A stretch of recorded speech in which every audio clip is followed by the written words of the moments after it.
What impact will there be on American families if $1 billion in cuts are made to federal food assistance programs? According to Congressman Paul Tonko, you couldn't even begin to calculate the anxiety and devastation. That premise was the subject of a roundtable discussion today in Colonie.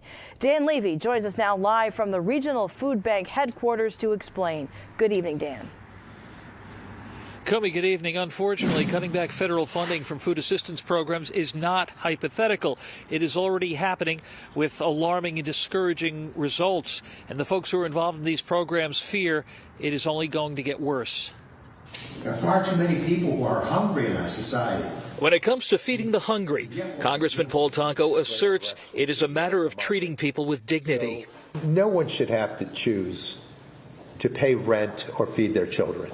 To find out firsthand how $1 billion in federal cuts would impact food assistance distribution, Tonko held a roundtable Friday morning at the Regional Food Bank where he was served up a plate full of information. We distributed 54 million pounds of food last year, and these cuts would significantly impact that to the tune of close to 200 truckloads, which equates to 8 million pounds of food.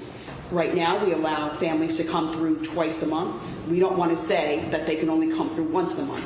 We don't want to limit what they can have. Nobody wants to go to a food pantry to feed their family. They're doing it because they have to, and they're trying to do what's best for their family. With narratives from the front line, Tonko intends to amplify their voices when he returns to Washington, hopeful he'll be able to persuade his House colleagues on the other side of the aisle why he believes it is so crucial to vote against the federal aid-cutting wishes of President Trump.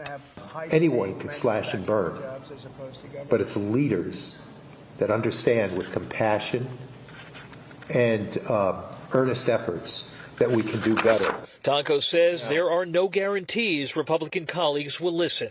I've got to believe that a lot of my colleagues understand what's going on here, but don't have the spine to challenge the people that are orchestrating this miserable effort. And Tonko further stated what he sees happening is extreme policies that take from those in need and line the pockets of the very rich.